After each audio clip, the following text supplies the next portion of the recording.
All right, welcome to Death and Praxis. This is the podcast where we find the intersection between death and politics, and boy, there is a lot of that. Too bad it doesn't end when you're dead. It just keeps going. Yeah, it does. Yeah, fucking A. All right, so brand new podcast. This is our first episode ever. So we're going to do a little introduction here. My name is Kieran. I'm just a guy. I like politics. I sing in a band. We do a lot of political lyrics and shit. I'm always kind of up to date on that sort of stuff. I really like diving into the hard topics. I like debating shit. And this is my partner. I'm Charlotte. I consider myself a politics baby. I'm definitely passionate. I'm definitely trying to keep myself educated. But yeah, I'm a good question asker. I love learning, and my expertise comes in death care because I am a licensed funeral director and embalmer. Right on. So yeah, politics and death, the two things that are for sure in life. Nothing you can talk about at the dinner table. Yeah, on a holiday. exactly. So this episode, we're going to be getting into our first and maybe most obvious intersection of those two, which is MAID, or medical assistance in dying. Charlotte, you want to give us a bit of a rundown on what that is? Yeah, this kind of is about as bang on to the topic of our podcast as it's ever going to be. We're going to try to be more flexible with the topics in the future, but yeah, this one just happens to be a perfect crossroads between death, dying, and where politics kind of comes in to govern our bodies. So medical assistance in dying is basically the practice of going through a interview process, applying for and being approved for assistance in death. That would be provided by a physician or a nurse practitioner. So yeah, medical assistance in dying, it is also known as euthanasia. That was kind of the first known practices of it. And it is being practiced where we live. So that's kind of why it's at the top of our minds. Yeah, so MAID is practiced all around the world, mainly in the United States, North America, Europe, and Australia. There are 14 states in which it's legal in the U.S., certain European countries allow it, such as Spain, Portugal, Italy, the Netherlands, and Switzerland, all with varying levels of restrictions and caveats and asterisks. There's a million different ways that the laws and the legality of it play out. But lots of interesting, permutations of it around the world. It's also legal in all Australian states and in New Zealand. And in most of those countries, they have varying levels of restrictions and like, hey, you can't do it if you're not, a certain level of debilitated, if you don't have a certain, quality of life standard or something like that. They're trying to measure your pain. Yeah. They're trying to measure human pain in a way that can be politicized. Yeah. And it's kind of crazy. There's a couple interesting ones. Like I was looking at Switzerland, for example, is one of the only countries that allowed it for non-residents. So there was an industry for a while. Which is huge because to skip locations to receive a procedure that is illegal in your home country is pretty intense. Yeah, so for a long time there's a lot of people. But this one, you can't get punished for it after. Yeah, exactly. So yeah, a lot of people were traveling to Switzerland to have the procedure done, which was kind of makes sense. If you can't get it done at home and you need it, that's where you go, right? Mm-hmm. So we're going to jump into the meat and potatoes of it a little bit. I'm going to let Charlotte kind of take the stage and set a little bit of the facts and stage setting for, what MAID is, kind of how it's practiced, and particularly how it's practiced here in Canada, in BC where we live. Yeah, I think this part's going to be dry, but it is very important because I think both sides of any political argument about MAID would agree on the fact that it needs to be well laid out, well regulated, and properly governed in a way that is protecting vulnerable people. The history of MAID in Canada, it officially became legal and was practiced in Canada starting on June 17th, 2016. So we are now around the 10-year anniversary that MAID has become legal in Canada. When it was first presented and when it was first starting to be practiced, it was only for people who were deemed to be suffering from a grievous irremediable medical condition and that their natural death was reasonably foreseeable, which again, a lot of these things are trying to measure immeasurable parts of the human experience. Yeah, and that's where it like gets a little sticky, right? Is like there's a lot of cases where somebody, miraculously recovers from something, or they their life is extended to a certain degree by certain procedures. I'm thinking of people with like terminal cancers getting chemo treatments and stuff like that. And a lot of these laws are trying to kind of find a way to draw a line in the sand on whether or not, somebody's allowed to kind of take that measure into their own hands, right? Yeah, which seems, kind of insane when you just think about it in terms of autonomy, but all other aspects of our autonomy are governed from birth onward, so it makes sense that death is as well. An important bill that was passed in Canada was in March of 2021, because unlike the original standard for MAID, which was that death needed to be reasonably foreseeable, which meant that it was mostly very physical conditions that were getting approved for MAID, March 2021 Bill C7 was introduced, which expanded eligibility to include people whose natural death was not reasonably foreseeable. So people with severe chronic pain. People can live with pain for a very long time without naturally dying. It is pretty insane the extent that our bodies can take torture, more or less, and the level of medical intervention we're willing to go into to keep life. Yeah, and like, it's one of those things where like I've known some people with chronic pain disabilities, and like it's brutal. Like you wake up, you're in pain, you go to work, you're in pain, you come home, you try to relax, you're just in pain, right? And so like I can absolutely see how some people living like that with no clear end in sight would want out from that. And yeah, like, our country and many others, well, basically all others, don't have an out for that. It's not considered something that, you can take your own life over, which, I mean, I'm sure a lot of people end up doing even outside of the system, which is unfortunate and tragic, right? Yeah, absolutely. And I mean, it's about having the option. We want to do everything we can as a society to support vulnerable people, to heal people, to allow people to live a life that is to them tolerable. But that definition is gonna be different to everybody. Some interesting things, I think, when you were talking about international MAID, I don't know this to be a fact, but I think that to the rest of the world, we are like the MAID capital. Even though it was practiced elsewhere first, we really got into some hardcore regulation and law that allowed us to be practicing it very efficiently, very quickly.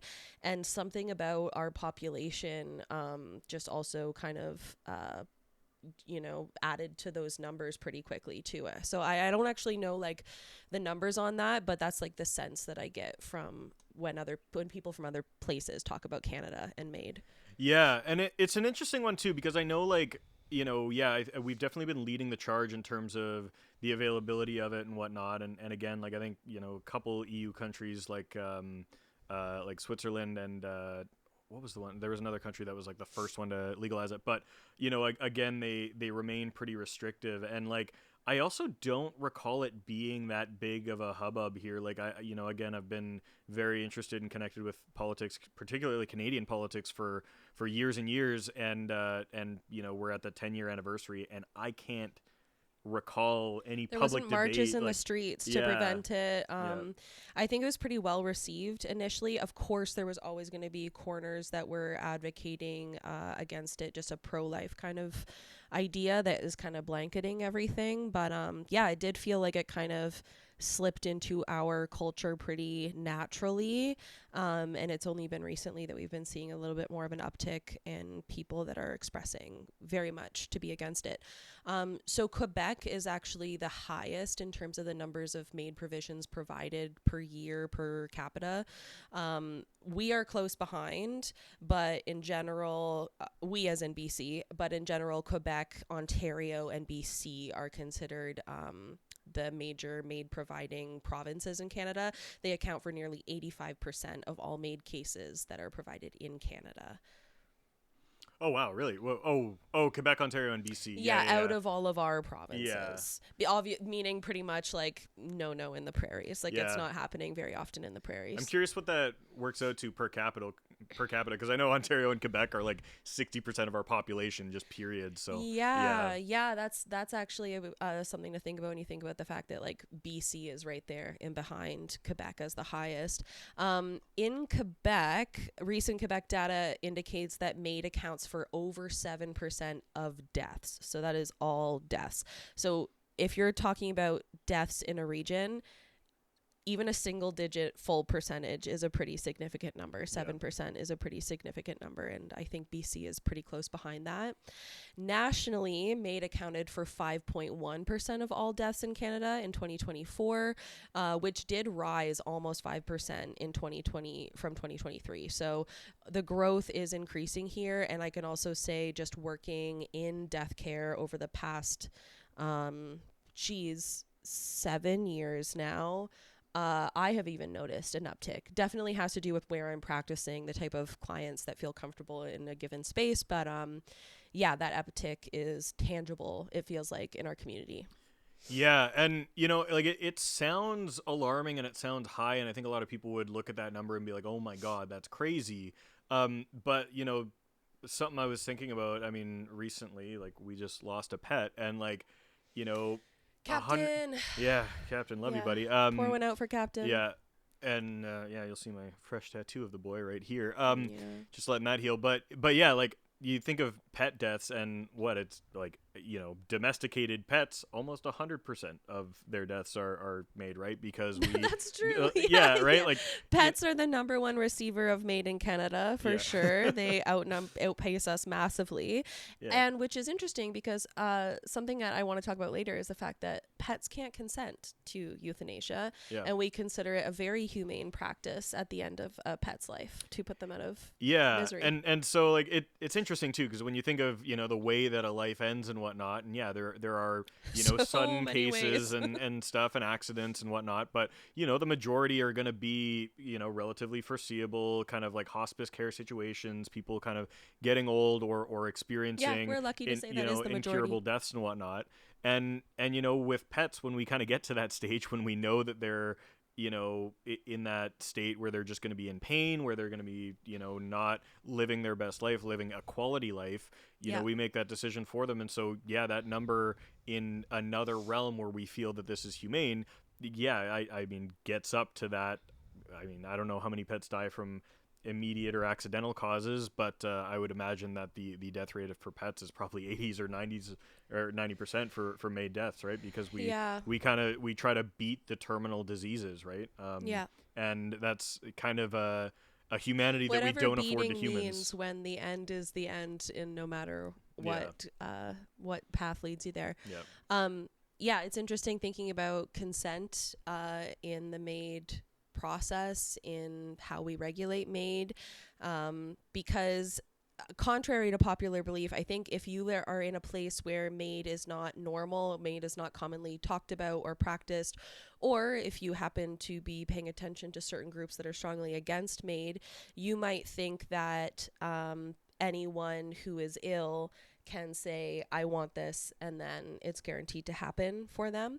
It's not exactly an application and approval process that's handled by like a government committee. So it's a clinical assessment, and it's going to take, months, depending on the person. It's very nuanced care, or at least it should be. It's going to be conducted by independent physicians or nurse practitioners. It's going to be practiced by nurse practitioners and physicians. The patient must request MAID themselves, which is a really important aspect of how the laws are written in Canada, is that, I've heard people who are against MAID saying things like, oh, the doctor suggested MAID when my mom was super ill and she was aghast because she would never choose that. I don't know how that conversation happened. I wasn't a fly on the wall in the room, but doctors should not be pushing MAID on people, but they do present it as a care option, just like they're going to present, radioactive cancer treatments that other people might think is an affront to nature. So yeah, you do have to request it in Canada. I believe there's a written request and a verbal request portion, and then you start going through the clinical assessment process. Yeah, and I'm sure there's a lot of people that are gonna like, yeah, be aghast at even the presenting of the option as well, right? Like, I'm thinking of just some of the old school attitudes. Like, I mean, we were talking about like just something irrelevant, like green death or burial without a casket, and I remember my grandma being in the room for that conversation, being like, I would never, Yeah, she and clutched her pearls. yeah, exactly, very much like a pearl clutching moment, but She didn't want the dirt to touch her. yeah. But I hate to tell you, Nana, you can be in the strongest casket. The dirt will get to you one Yeah. day. so so yeah, and like, it's that rough conversation, and yeah, a doctor, they're not allowed to push it, they're not allowed to like, yeah, encourage it on somebody, but acknowledging its existence can even be like a an affront for some whose sensibilities are tough. But I think that option there is important, right? Like, again, we just went through this with losing a pet.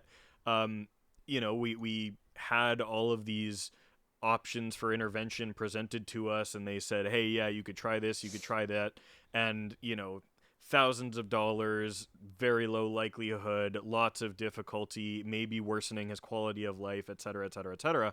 And at the end they did kind of say, like, and then there is the option of euthanasia, and though it hurt and hit like a truck, for us it was the right choice, right? And it was something that had to, it was going to be the thing that released him from the suffering, right? So I think it being there is important for people, and the more it becomes part of the public discussion and public zeitgeist, I think the more people kind of get used to that being an option and stuff, right? Like, I think there's Yeah, the yeah. option is the most important part. No one is pushing anyone to do this, or no one should be pushing anyone to do this. It's about having autonomy over your own body, which obviously needs to be regulated, because people can be in distress. People can be suffering from certain conditions that impair their judgment. Yeah, so that's why we have these governing bodies to kind of set the standard and make sure that these proper clinical assessments are taking place. There's no government approval panel necessarily. Eligibility is determined by individual physicians through these assessments. And something that I think is interesting in BC, I can't speak to other provinces, but MAID provisions are covered by MSP in BC. So if an individual qualifies for medical assistance in dying, our what would you call it? Our BC healthcare Yeah. subsidy, like our provincial healthcare. Yeah, our provincial healthcare will cover the actual provision itself. And of course, when I say MAID provision or medical assistance in dying provision, the provision is the administering of the drug that's going to cause death. So yeah, and then if you want to, another important thing to consider is that we have a really what I think is a good set of eligibility requirements, but I'm sure a lot of people are going to hear this and think, oh, there's a lot of room for questions and nuance and kind of gray area here. So the eligibility requirements for MAID in Canada are that a person is eligible for Canadian health services, number one. That is probably just because we don't want to be operating under any other any guidelines that are different from how we treat healthcare in our country.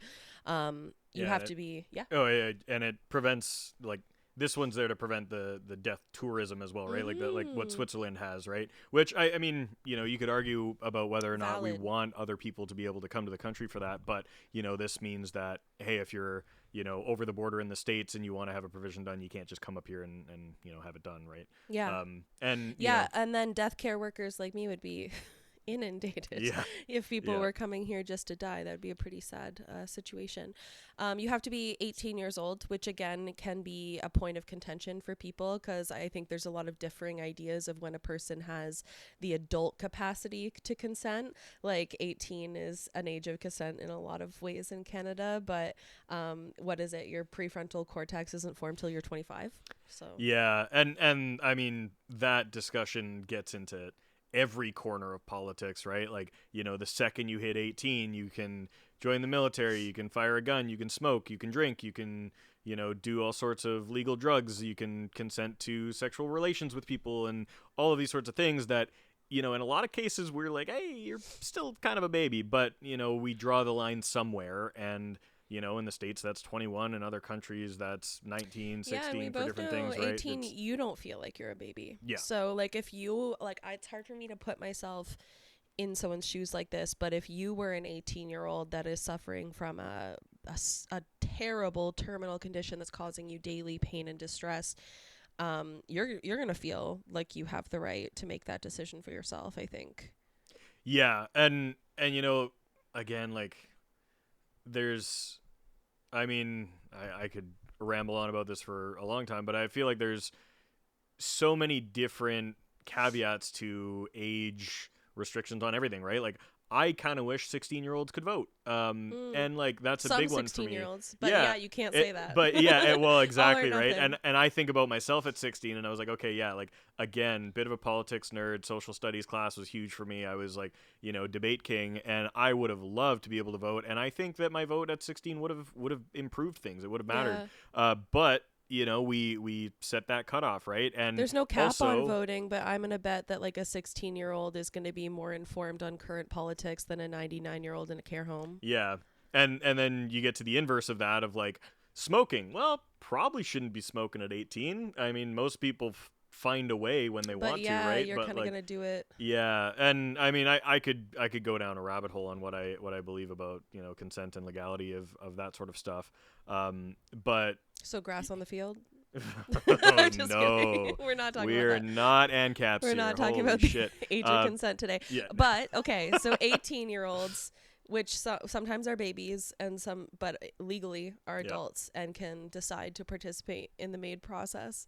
Another eligibility requirement for having a MAID procedure in Canada is that you have to have decision-making capacity. And this actually follows through the whole process, which can be tricky because people who are navigating this are fluctuating between different levels of pain, different levels of capacity in all different senses. They are ill. So what does this mean, right? It means that you have to be providing consent at the beginning of this process. And then there is a literal last question before MAID is administered to a patient. And that is the final consent that you have to be able to give as well. So this makes one of the more common diseases in old age, which is like dementia, very difficult to get approved for MAID because consent is a very important part of it. Yeah, and that's, that process, I imagine, probably has a ton of implications, right? Because even if you commit to it early, when you first find out that your memory is going and you say, okay, I don't want to live through dementia, I would like to have this procedure done. Well, 3 weeks later, when you're in the chair, you could just have an episode. You could not know where you are. You could forget that you said that, right? And then, you end up in this position of kind of dueling states of consciousness, right? There's a part of you that slips back to thinking that you're 25 years old and you go, why would I want to die? I feel great. And then immediately you're back in the body of an 80-year-old. I've got a baseball game tomorrow with a League of Dreams, I can't possibly proceed with this. Yeah. And, in order to do this ethically, you kind of need to lean on the person's state at the time of the procedure. But, and like how many problems would be introduced if you added a pre-signed consent into it, right? If you said, yeah, kill me in 2 weeks, and then 2 weeks later you say, no, and they say, but we got the form, so that's not gonna work. Yeah, so that doesn't work. And so it gets into all these sticky situations, and I can't imagine what certain families go through where, again, if you don't get to it early enough, or when you're dealing with impaired states of mental being, what that consent process would look like. Or when mental illness is involved and your family, your closest circle could disagree with your capacity to consent, which, is kind of a funny thing to even say because consent should be up to the individual. But, we've all been incapacitated by whether it's illnesses or mental illness or, just life. Yeah. And like, and this also gets into the intersectionality of it too, right? Where you can have multiple multiple things going on with you at the same time, right? You could be mentally ill, but also have a terminal condition. You could be, in a state of constant pain from a chronic pain disorder or something like that, and due to that have anxiety about being able to reach out and so we have all You these can have cases that cancer and schizophrenia. yeah Like yeah yeah exactly that right. is that is a an extreme kind of hyperbolic example, but that's how I like to talk to people about it. Is in reality you can be incapacitated mentally in and out of states of consciousness and also have a debilitating physical foreseeable natural death that would qualify you for MAID in Yeah, Canada. yeah, and so yeah, that So we ability need to give conformed consent or informed consent, like it feels like it's necessary, but also yeah, can lead to a lot of ugly situations like that where yeah, like you said, somebody with cancer and schizophrenia might be disqualified from it because they can't give the consent, and therefore they're consigned to a slow and potentially painful death, right? interesting, yeah. So the MAID process in BC, that's all I can really speak on because that's what I obviously see being practiced. Work in death care. I am not part of the MAID assessment. I am not part of the MAID procedure. But what I do see are the spaces where MAID is provided because I am working with people to arrange for the transportation of their bodies after MAID is provided. So that's where I kind of have experience in seeing different types of cases. So in BC, patients have to request MAID voluntarily. We talked about that. It can't be suggested or, presented as, oh, here's option A. Two independent physicians or nurse practitioners need to assess the patient, and that is separate. So that I'm not sure how they deem that. I'm pretty sure they need to be out of separate practices. Even I'm pretty sure you can't have like a physician and a nurse practitioner in the same clinic. Both of these practitioners must agree that the person is an adult eligible for Canadian healthcare, has decision-making capacity, is making a voluntary request, and gives the informed consent. And then, of course, they need to meet the legal criteria for a grievous and irremediable medical condition. If the person's natural death is not reasonably foreseeable, there are other safeguards in play. This is definitely the area that I think gives the people who are against MAID the most fodder for sure, because it is a messy gray area, and that is for people where death is not reasonably foreseeable. There's an extended assessment, minimum 90 days, but who's to say, how long you should take to assess someone when death is not foreseeable? I think that's where it gets a little messy for people. Yeah, and this is it gets into one of those situations of how much should we be restricting somebody's ability to make the decision if there is enough oversight, right? Like one of the things I liken this to a lot is in the political side of things is like the abortion debate, right? Because in Oh a lot yeah, of because the cases people there who are are against it are pro-life, regardless of what that means for the life. yeah, exactly. And like, I'm pro life at even the cost of life, right? Which can be crazy, right? And so, in talking about kind of these assessments and these understandings of the condition, right?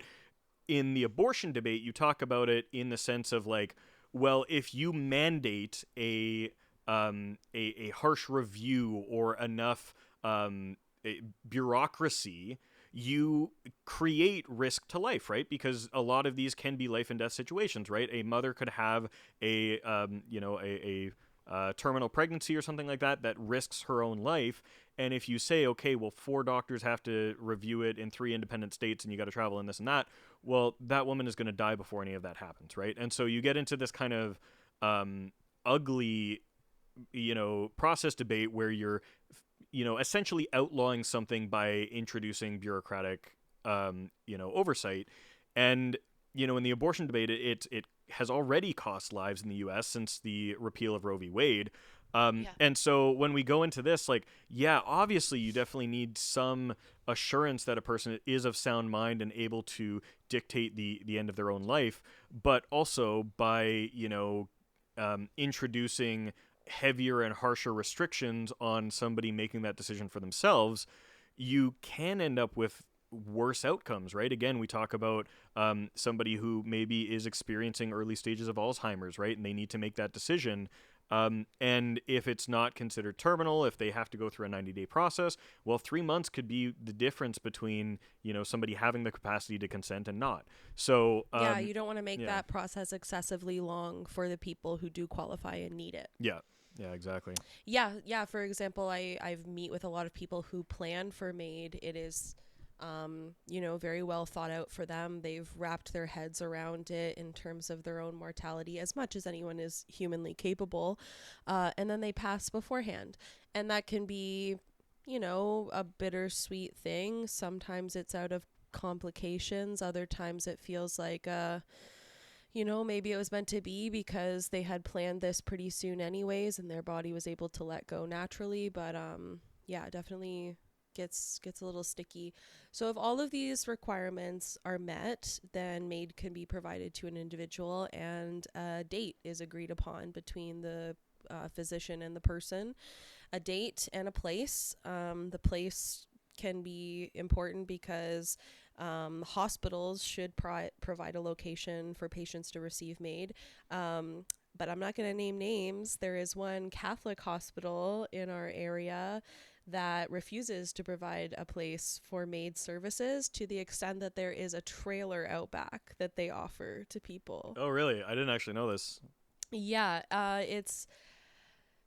I have mixed feelings about it because they're doing what I would consider the bare minimum. You can tell that the people that are actually having to answer to the public for this have tried to kind of concede and been like, okay, well, it's against our Catholic beliefs, but as people who oath to protect people and serve people in healthcare will provide you a space, but it can't happen under the roof of the hospital is the literal line they draw there. Wow. Yeah, fuck the Catholic Church. I mean, just in just general. Like, that's another podcast. Yeah, that's another whole world. Because I mean, like, I kind of just hate the fact that there is a religion so organized that they are a political body that holds, like, oh, what does the Pope think about abortion, or what does the Pope think about condoms? Who the fuck? You know what? Shut up. As a woman, I lose sleep at night. I lie awake. It's about 2:42 in the morning, and I'm thinking, what does the Pope think about my uterus specifically?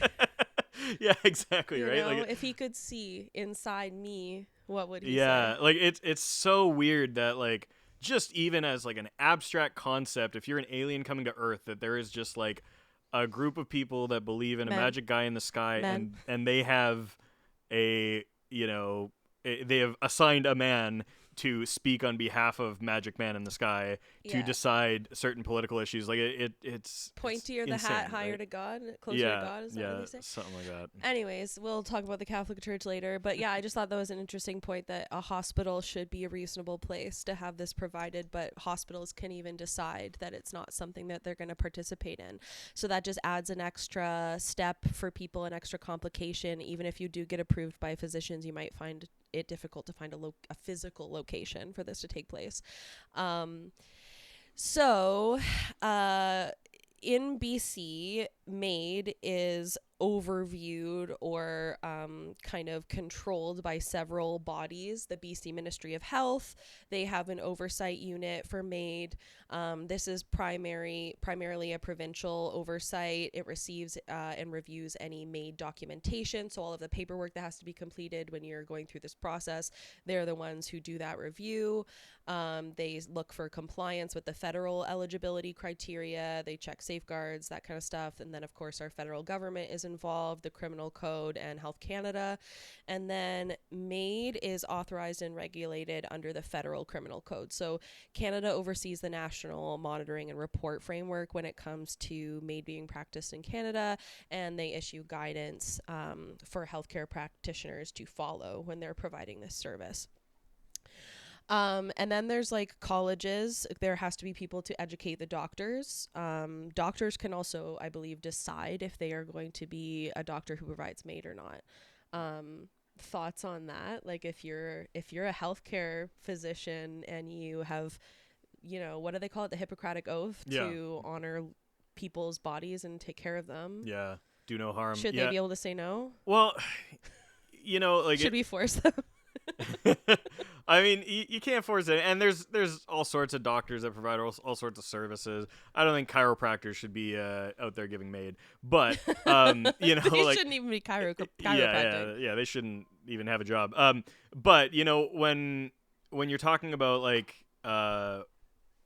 the you know uh, when you're talking about what doctors should be able to provide this, right? Like, I don't think the service should be inaccessible to people, right? Again, if your doctor doesn't want to do it, fine, but there should be someone that does, and there should be someone accessible that does. And I think that's kind of one of the things that is interesting about the bureaucracy of this colliding with the ethics of it, because I think that is kind of a vector for attack that a lot of people use in this, right? Like when we talk again, relating this to the abortion case in the U.S., they say, oh, well, it's not illegal, but it's only legal at these certain practices, and you have to get approval from XYZ. Yeah, you just can't find a fucking doctor. And it takes you 9 months to find somebody that can provide an abortion, to go to right? a vet. And yeah, exactly. And so it's interesting when the availability and the scarcity and the it can be used as a vector of attack. They can make right? it in the code legal and make it practically illegal. Yeah, you know? exactly. Like it's just inaccessible to the point where it's not actually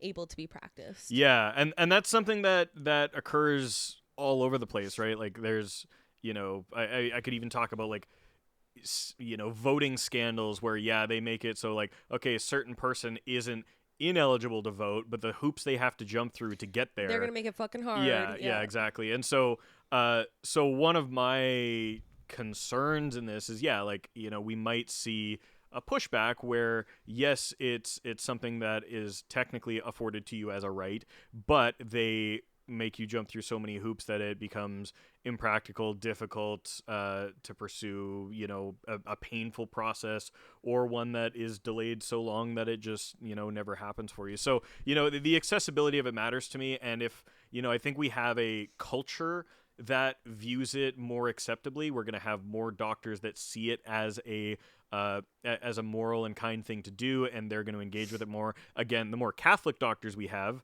the more of a problem it is. So maybe we start. Most of them go overseas to give kids glasses and then push Christianity. Yeah, exactly. So yeah, I don't know what that availability is like, what the wait lists are like with things like that, but that would be my only concern on that front. Yeah, I know what it's like in BC.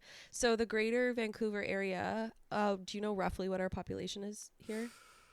Oh, I looked this up recently, but I can't recall. Can you give me like a ballpark? Like I think all of Metro Vancouver, including like Surrey, Burnaby, all of that, were 13 million. Maybe? That's huge. Okay. Is that? No, that's too high. I'm trying to think. Maybe 5 or 6 million. I know. Vancouver itself is like 800,000 people. Add it in post. Yeah. I'll figure that out. Kieran, put it up on Subtitle. the screen. I'll put it up there. I think we're in the range of 5-6 million. So let's say, how in Quebec it was like 7% of deaths were MAID. Yeah. Let's say 5% here. I don't actually know if that's our numbers, but let's just say, because we're close behind Quebec, 5% of deaths for that massive population.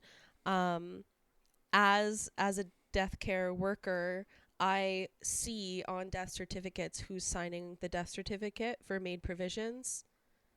3 doctors. Wow. 3 doctors. And they're performing them as well? Well, yeah. These are who signs. So I'm assuming that maybe there's even doctors that will go through the assessment, but they're just not the ones physically providing it. But it is insane to me because I do work with a lot of individuals who receive MAID, and I see mostly 3 doctors signing. And I serve people all over the Greater Vancouver area. Yeah, that's crazy. And I mean, like, they've got reps. Yeah. Like, they got street cred to this point. All the cred's going to these 3 doctors and all the blame, unfortunately. Yeah.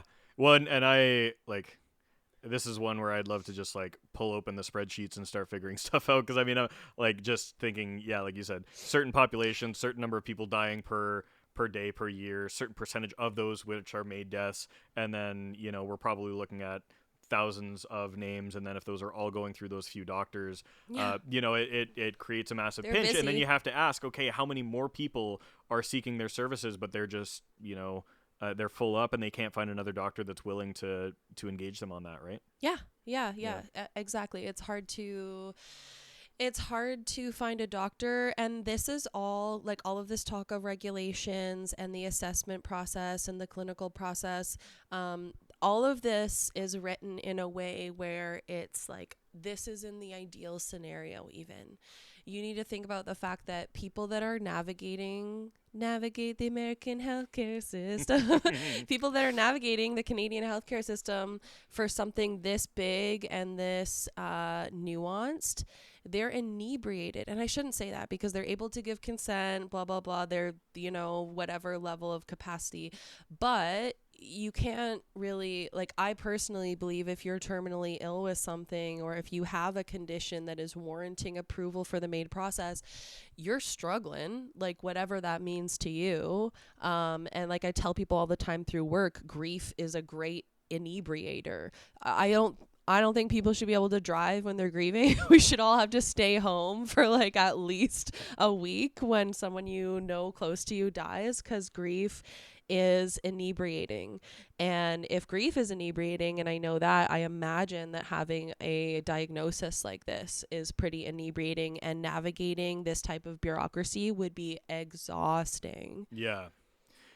And I mean, it's difficult, right? Because I mean, if you're saying that, like, yeah, like the grief of a diagnosis or of a particular condition, it could be inebriating, then, like, is this something we should allow, or should we allow people to make that decision? And I absolutely believe so, but, like, it begs the question, and I do think that this is where, like, a lot of this becomes very, very tricky and sticky. Like, it's difficult to say what what a healthy mindset is, right? Like, you literally have to define what is a healthy mindset. And, like, we have all of these barriers in society for certain things. Like, again, you're allowed to be sad and drive, right? Yeah. Even though like we could maybe say I should be banned from being sad and driving. Yeah, even though we might be able to say, like, oh yeah, that, like, a certain amount of that is dangerous, we decide that putting pen to paper on that particularly it's in the hands of the individual. Too hard, right? Yeah, and it's in the, we have to afford people a certain level of autonomy over themselves to make the right decision, even when things are hard, right? Like, because the slippery slope that follows that is like, okay, yeah, like, can you sign up to do, like, anything? Can you commit to a contract when you are in a rough place? A car salesman gets you on a predatory deal when but you're my cat rough. just died, Yeah, and you want me to right? sign this contract? Yeah. So I mean, yeah, there's a certain degree at which we just have to, like, form. Hand the personal responsibility back to the individual and say, hey, yeah, you can you can make your own if there's decisions, ever right? a case to pass the responsibility back to the individual, should it not be over their own life and body? Yeah. So, and just talking about consent. Another point that I want to make, this I promise might be my last, like, little legal thing, but an important thing to have towards the end of life, or just always, because you never know when you're towards the end of life, is a power of attorney or a health care representative, someone who can make health decisions for you if you are ailing and unable to make those decisions on your own. But even an enduring power of attorney, which I think has control to make certain healthcare directive decisions on a person's behalf, cannot consent to MAID for a person. So our laws have done their best at the capacity I think that they have right now, when we're still learning about this, to make sure that, yes, it is the person consenting the whole way through. Even if you have someone who you've given full control, like a power of attorney to control your bank account, your home, your everything, they have your SIN number, they cannot consent to MAID for you. Yeah, and I mean, that feels right to me. But it's also But like you said, I'd be pissed if I had dementia and I consented and then my mind was not deemed worthy of consent by the time I'm, like, weeks away from a procedure. Yeah. And you got to think of the flip side too, like, somebody with power of attorney. I mean, we've seen how many countless situations where somebody's power of attorney has been abused, right? Where, Yep. maybe it's a son or daughter who just kind of reaches the end of their wits at caring for somebody in hospice, and Yeah, at home yeah, caregivers, or just, yeah, yeah, it's true. Yeah. I think a lot of the messiness in this comes down to the human aspects of it, how we interact with each other, how we are a million different versions of ourselves in any given span of time. People are constantly adapting and changing, and they're going to have different limits on different days.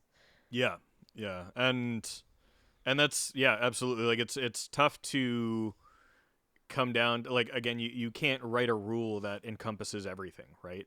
You And can't account for every individual case. yeah, and the more you try to, the messier things get, right? Because Then you're blocking certain people and giving access to other people. Yeah, it's the framework needs to be just broad enough and just specific enough to protect people, but still give people the choice.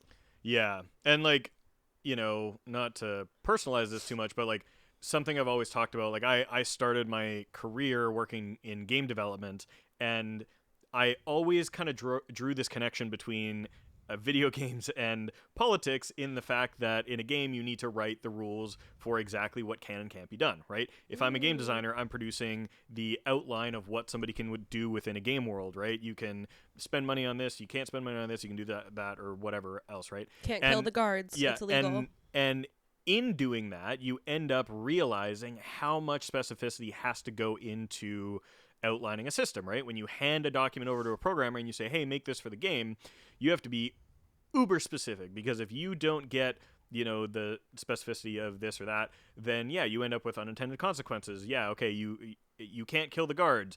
Okay, well, you never said you can't kill the king NPC that gives out all the quests. So What now, if the guard is stabbing yeah, me? Yeah. yeah, so there's all these sorts of things that like kind of come out in game development, and I always liken it to law and like lawyers, because essentially they're just doing that for real life, right? They're coming up with those specificities and those laws for exactly Well, they're how a interpreting country them. and Yeah. a society And works. applying it to and reality. and interpretation is kind of the thing that is different here, because as humans we can read a certain document and try to interpret its intention, right? We have a rule that says, death needs to be reasonably foreseeable.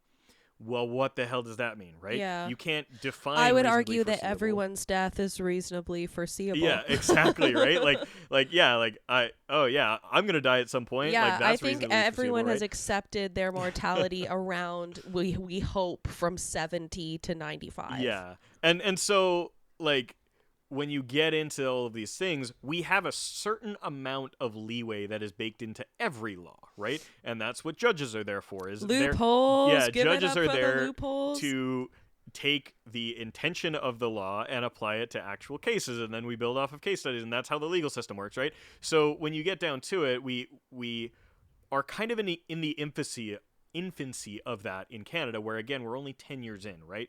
So Yeah, although actually, it's so new. although It thousands felt of like longer. yeah, and although MAID provisions have been around for these 10 years and there's been thousands of them, there has not been time for all of those processes to bake out, right? For that definition of reasonably That's how you foreseeable, find loopholes. or It's only by practicing yeah. it. That's how you find gaps in the way that the legislature is written. Yeah, and that might be kind of a good place to jump into the next topic that I had, which was getting into kind of the politics of it, right? Because a lot of what we're seeing right now, there's a bit of an upswell and a backlash to MAID in Canada, and I'm starting to see it percolating up in conservative circles as a bit of a wedge issue. What? Yeah, No way. as a bit of a wedge issue that they're trying to leverage to get people to react, right? They're looking for those issues that they can just Rage bait. the rage bait that they can get their kind of pearl clutching audience to buy in on. Yeah. And a lot of it is cases where some of this ambiguity is in place, right? For example, one of the cases that we were made aware of was somebody who, I talked earlier about the intersection of multiple conditions, right? Somebody who might have a chronic pain condition or a chronic health condition, but then also have mental health issues. And there's a relatively popular case of somebody who had both, and they were approved for MAID under one but not the other. And so that MAID procedure happened, and this person's family was very, very upset about it, even though the person themselves had sought out the MAID provision and was deemed to be of sound mind by multiple physicians and went through the proper processes and stuff. But it's being leveraged as this wedge issue to say, so-and-so had a mental health issue and was approved for MAID and blah, blah, blah. And it's become this big thing where you'll see the headline and it'll say, person with depression approved for MAID and killed by a doctor. Yeah. And you'll see, reactionary. I would love to meet the person with a terminal diagnosis who doesn't have depression. What a ray of light. Yeah, exactly, right? And so you see like pearl clutching parents and boomers and conservatives going, oh my god, that's horrible, we're run amok with crazy doctors that are trying to kill people, when in reality it's so much more nuanced, and it's just become this kind of like flashpoint issue. And I'm seeing this a lot, and it's something that I don't think that mainstream political discourse has really tacked onto, which is part of the impetus of starting this podcast and this episode. I've seen certain right-wing grifter pieces of shit, Maxime Bernier, obviously People's Party of Canada, #1 dipshit in the entire country. Aaron Gunn, who's a conservative MP here in British Columbia. I can see the ad now. Yeah, this dude is the biggest piece of shit you'll ever meet in your life. He kind of rose to fame doing a documentary about the homeless problem in Vancouver, and obviously having some terrible fucking opinions about it. Aaron Gunn, I just wanted to call this out. This guy has gone on record saying he doesn't believe residential schools were a genocide. He believes there's only two genders. He believes that transgenderism is mental illness. He is a fucking loser. But he's got a platform and he's got listeners. Well, he's an MP. He's part of Parliament in Canada, and which makes him even more relevant than Maxime Bernier, who is the leader of a mainstream political party, but doesn't have a seat because he fucking sucks and everyone hates him. This is even coming up from the U.S. as well. I saw a tweet where Matt Walsh called Canada the most evil country in the world because we kill babies and disabled people, referring, of course, to abortion and MAID. Yeah. So, there's this upswell of reactionary sentiment towards this issue, and I think a lot of the ammunition that they're starting to come up with is coming from our country going through that process of working out the intention of the law and these loopholes and stuff, right? Transparent as possible. Yeah. You should be glad that things like this are coming to light, even if maybe we don't agree with the party that is arguing and what they're arguing. Just the fact that these cases are being brought to light is a sign that we are investigating our own practices. Yep. Which is kind of the most you can ask of any large governing body trying to navigate the human experience and life and death. Yeah, and that's exactly it, right? Is I think for them the sentiment is that they just want it eliminated entirely. They want it outlawed, they want it banned. And I think that life for life's sake. Yeah, life at any cost, even at the cost of life, right? There is I've got a point in our notes here of they're really pursuing this idea that MAID is murder. They're trying to angle it as a wedge issue. And then again, way to steal the MAID is murder. Yeah. Chant. Yeah, and again, similar to the abortion issue, it's preventing loss of life at all costs, even at the cost of lives, right? And one of the things that kind of comes to mind here is that I actually looked this up because I had a really good discussion with a friend about this recently. In every province, or actually, since the legalization of MAID in Canada, suicide rates in every single province have gone down. That is true, yeah. And you have to ask, okay, so if we were to outlaw MAID again, how many of these people need to just take it into their own hands, right? At some level, you can't legislate the human experience. You can just make it more humane, right? Right. You can't, again, when we talk about abortion, if abortion's outlawed, well, you have a lot more just, accidental losses of pregnancy, right? And that's more dangerous. That causes worse health outcomes. And when you say to somebody, hey, you can't choose to end your own life, sometimes they're not going to just accept that. They're not going to just keep living, when they're set on it. And, some might, but again, you're taking the dignity out of the process, right? You're forcing people into terrible choices where they have to do it on their own. They have to do it, privately, and it's fucking horrific. It's tragic. I mourn for the person that gets denied a MAID death and then chooses to do it at home later with, God knows what. I'll spare the descriptions of it, but yeah, their families, the people that find them, right? Like these sorts of things are horrific, and again, that's functionally not the every conservatives case, that are but against it's about this, the option. functionally the people that are against this want that, and it's like they don't have the logical capacity to think that deep, to get to that layer of understanding of the issue. Cold. They're stupid. They're fucking stupid. And I will put it on blast. Aaron Gunn, Maxime Bernier, Matt Walsh, anybody else. Eat a dick. You're fucking stupid. You're just stupid. You're just stupid. You're dumb. You're stupid. Just try a dick just once. Just Maxime, it takes kind of analyzing these issues by layers, right? You have to say like, okay, you have to have a logical framework for this. Okay, I want to prevent loss of life. Okay, so if you want to prevent loss of life, what do you want to happen? Well, I don't want MAID to happen. Okay, so if you don't want MAID to happen... But I also don't want high healthcare expenses. Yeah, and you follow that train down to the other realities of it, right? Okay, so if you don't want people to be in these positions, then we should invest massively in our healthcare, right? We should make sure that people are healthy Flush and out they're the not assessment getting... process for MAID. Yeah, and everybody should be getting doctors. Free yearly checkups, cancer screenings, all of this sort of stuff. Well, no. That's like, no, we need to privatize healthcare. You go, oh, you want to privatize healthcare, so you only want that for the rich people. Right. And they go, and it extends down this ladder, and you get to the same thing again. I keep likening this to the abortion debate, where you say, okay, well, what do you want to happen? You say, well, no abortions. And you say, okay, so you want people to have kids. And you say, yeah, okay, we want people to have kids. And you say, okay, so why do you think people are choosing not to have kids? And they say, well, like, the economy and blah, blah, blah. And like, and we go, okay, so you want to fix the economy. So how about we make housing more affordable? No, hold up, wait, no. Hold up. And so, again, I think there's incentive structures that choose to impact, or that make these realities for people, right? Again, on the abortion debate, people don't think that they can afford to have a kid. They think the world's too unstable for a kid. They feel like they're not ready for kids because they're not in a place where they're mature, safe, their health is taken care of, etc.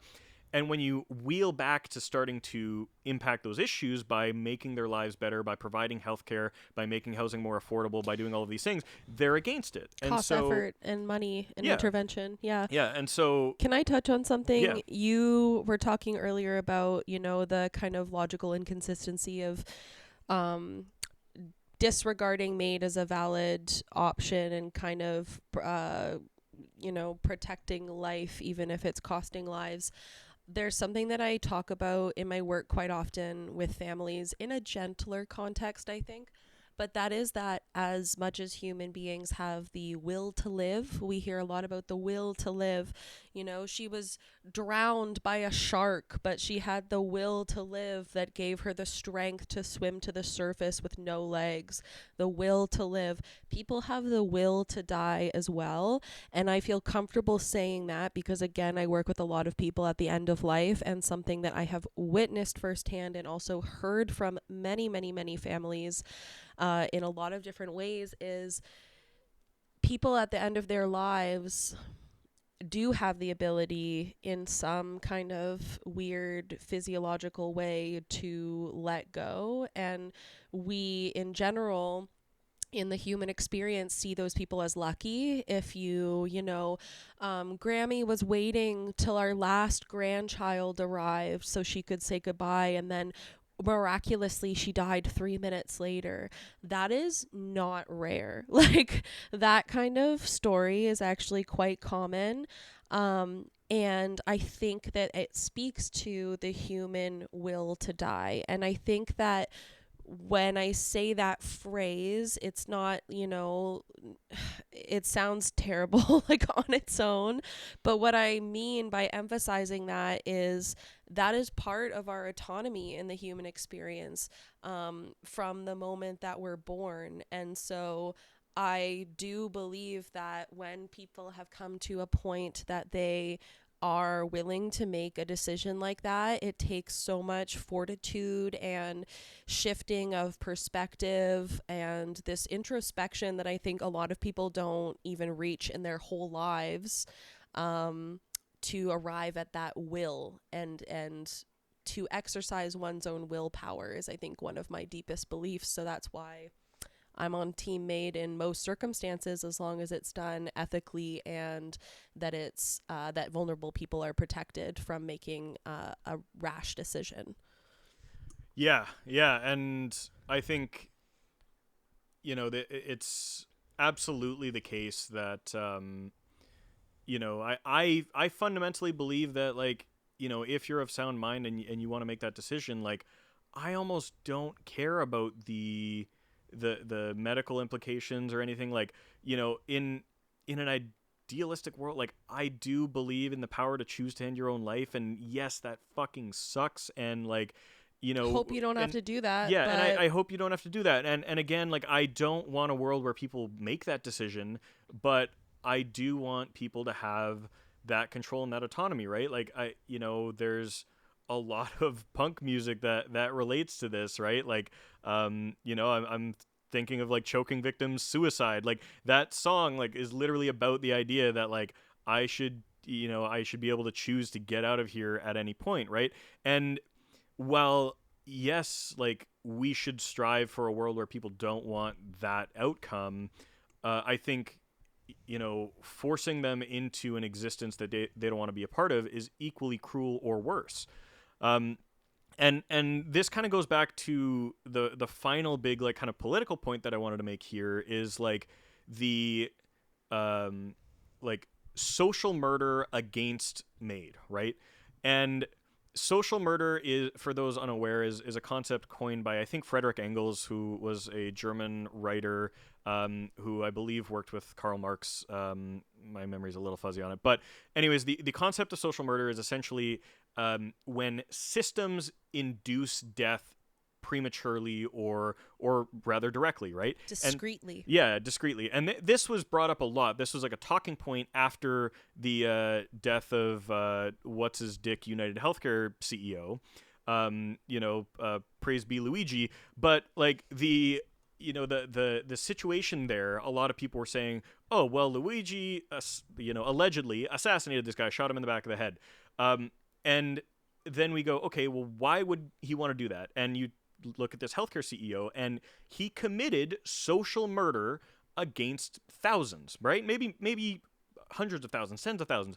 And he, through his company, through his methods, induced an economic and systemic way wherein people were denied healthcare, they were denied the ability to gain a solid quality of life, Protections and are taken away and ended up dying, right? Yep. And so, the concept of social murder is that, you can be a government bureaucrat signing papers and be a murderer, right? No blood on your hands.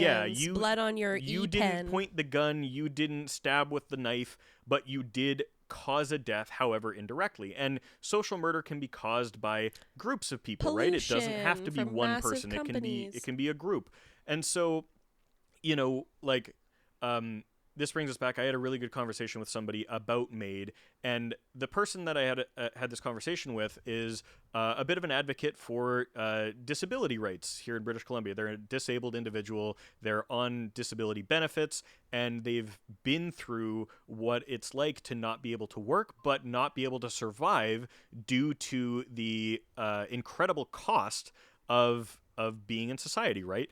And so that this requires person, so much self-advocacy. Yeah. And this person actually had reposted something that Maxime Bernier wrote about MAID. And I reached out to them because I was like, that's a little odd that you're kind of retweeting Maxime Bernier. He's a piece of shit. You're generally pretty lefty.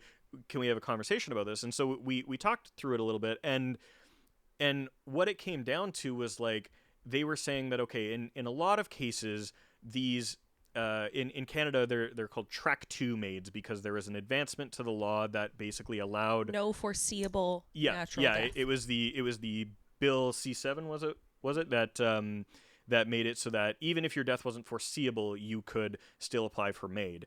And this person's argument was essentially that since the introduction of Track 2 MAID, a lot of people have been choosing MAID in situations where their economic reality has made survival untenable, right? Situations where maybe they can't afford medication that our healthcare doesn't cover, situations where they aren't making enough through disability benefits to be able to house themselves, so they end up on the Forced to streets. work uncomfortably Yeah, people in who are unsafe environments. exactly forced to work unsafely and stuff. And so their argument was essentially like, Track 2 MAID has enabled death as an option for these people who are otherwise pinched out by society. And my kind of counterpoint to it was like, okay, yes, that's absolutely a problem, but why is the focus not on solving the social murder, on pursuing building the fact out that we the support network rather than canceling out the option for all individuals? And you know, the person I talked to was very like her advocacy for those issues has been outstanding, far in excess of anything I've ever done. So I absolutely like don't want to just be like, oh well, you don't care about these things, because they clearly do. But it was interesting to me that this reactionary point of therefore stop MAID was able to reach even somebody who is so far down there, because we see social murder as such an unsolvable problem. This is the economic reality. This is the world we live in. We can't account for companies needing to make profit and therefore killing people. We can't account for an unaffordable housing market. And we so feel therefore, like we not only can we not account for it, we can't stop it. It feels unstoppable. Yeah. It feels unfixable at this point. Yeah. And so instead of like that being the point of discussion, we react to an immediate don't give people this option. Yeah. Like we say, okay, don't give people this, right? And so again, going back to the abortion debate of like, okay, well, people are choosing to not have babies, and then we go, okay, so what about we fix the economic conditions? They say, no, that's fucking untenable. We're just gonna stop and force you to have a baby in poverty or something, right? And that's kind of the same thing with MAID here, where we, you know, okay, if we have somebody who, say maybe you have a chronic pain condition, you live in pain every single day, and you can't afford to work or live a dignified life, and therefore you choose MAID. That to me is a social murder, and I don't think the answer to that is outlawing MAID. It is fixing the economic conditions that have resulted in that. But we see bigger that ask as such, and less direct route, right? Yeah. Yeah. And again, like, that person might still choose suicide, and that's horrific, right? Like, we're not making their life better by keeping them around without the option of MAID. You know, maybe there's an argument to be made that we're extending their life so that we can fix those issues down the road, but if you're not fixing it, you're just extending suffering. Exactly. We still live under capitalism, right? There is still this unending pressure to be as fucking like forcefully extracting of everything that exists, that even our disabled people, like the people that are in our society that are the most vulnerable, are being forced to be part of the machine, and they're forced to be milked for any labor that they could possibly muster in order to maintain this existence that they have. And when they say, no, I reject that, we are, you know, locking them back into it. And to me, that's fucked. I don't know. So it's interesting because, I think I'm very worried about where this goes in the public discourse, because I feel like, you know, seeing my friend who's a disability advocate get caught into an idea that like, hey, maybe this should be repealed, Track 2 shouldn't be in the public discourse because our country consists of a bunch of social murderers. You know, it makes me feel really fucking hopeless, because like I can like if this person got caught by that, how easily will my parents or grandparents or anybody, when Aaron Gunn and Maxime Bernier get onto a debate podium and say, you know, someone was poor and chose to end their life, therefore we need to repeal MAID, right? And then we lose all of the public good that has been gained for people that wanted to end their life in a dignified way. Yeah, and I will say that the general consensus, or a big point that right-wing people that are against MAID as an option or trying to repeal any progress that has been made, one of the biggest points is that the reason that the numbers are so high in BC specifically is because no one can afford to live comfortably here. It is something that comes up quite often. I'm not going to share really my personal opinion on that, because even though I do see a lot of MAID, I am very aware that you cannot judge someone's socioeconomic condition just based off of a few meetings. But, you know, the fact that we cover MAID by MSP might mean that's just because you can't afford to pay your rent doesn't mean you can't afford to go through with the MAID provision process. And even though I am someone that believes in autonomy and this option being available to people who decide for themselves that it is a valid option, it is a huge set of factors that contributes to what we would call quality of life. And a lot of people's decisions, or actually everyone's decisions when it comes to MAID, is based on, in a sense, quality of life. What does a comfortable life mean to you? What does a livable life mean to you? You know, is being on a ventilator what you want for the, you know, the end of your time on earth? Where do you draw the line personally? And it's going to be different for everyone, which is, you know, again, why it's hard to write hard lines into the law. But yeah, there's so many factors that go into a person's decision to receive MAID. And all I can say is that from my experience, when people do decide, I have not seen a lot of flip-flopping per se. And to me, that shows, again, just the validity of MAID as an option, because no one wants to make that decision. Like, no one in ideal circumstances and given proper, you know, health and wealth is going to choose that option. Most people will be like, fuck it, I want to live forever.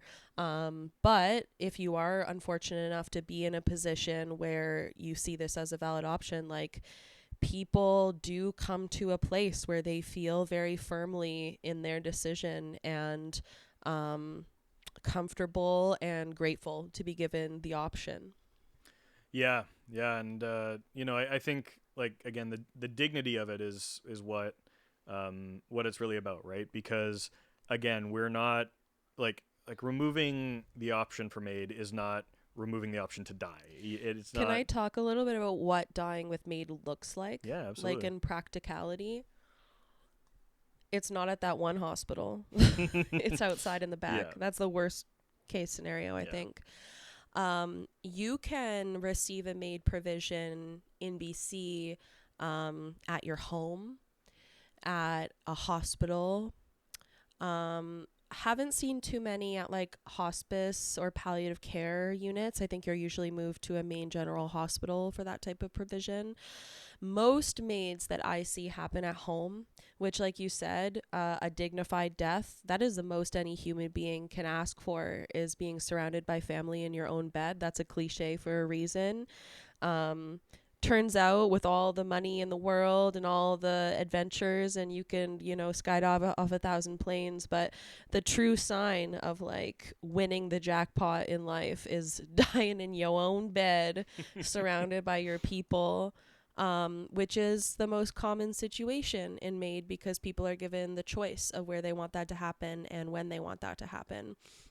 So it can also happen at a funeral home. I happen to work for a funeral home that offers a neutral space for people to receive MAID. Um, and yeah, what it looks like is when death is able to be practiced with intention and isn't a surprise, people are able to incorporate what they believe in life into how they die. So, you know, maybe there's a living memorial. Maybe people are saying to you the eulogies that they would have spoken in death, and they get to say those things straight to your face. Um, maybe you're more private and you just want like your partner there. Maybe it's just a pet. Maybe it's just like your cat on your lap. Oh, what a dream. I should have died before Captain. Yeah. Too much to ask. But yeah, it in practice, it looks fucking beautiful. It looks peaceful. Um, It's obviously hard for families. I've worked with families that are fully on board with their person's decision, and I've worked with families that are very much against and trying to wrestle with the reality of losing their loved one by their own choice. And then there's people in the middle. There's people that, this is causing me to lose sleep at night, but I know that this is what my dad has decided, and I'm going to respect his autonomy and his decision. So, I mean, from what I've seen, even families that struggle with supporting a loved one through a MAID provision usually come around in the end, once they've witnessed for months their person be steadfast in their decision. Maybe they've witnessed physical declines that have kind of made them realize how valid this option might be. But yeah, it just is a weird thing to say, but it is peaceful. It usually radiates love because people get an opportunity to say goodbye in a way that they don't normally. And like I said, from my personal experience, I have not met with too many clients who put it off, which would maybe imply that they're grappling with the decision process itself. Um, yeah, it's very smooth the way that it's practiced here, and you may hear that from the outside and think, does that mean it's done nonchalantly or a little too easily? And I don't think that's the case. I think that we're lucky to live in a place where in 2026, you can be supported through something like this if you choose to do it. And if you were to follow through with it, it is truly painless and peaceful and dignified. Yeah. Awesome. Well, I think that's a perfect place to leave episode one. I think we covered most of what we wanted to talk about. But yeah, that's been episode one of Death and Praxis. I'm Kieran. I'm Charlotte. And yeah, thanks for joining us. Hopefully, we'll keep doing this and you'll keep coming back. Really appreciate it. Have a good one. Take care.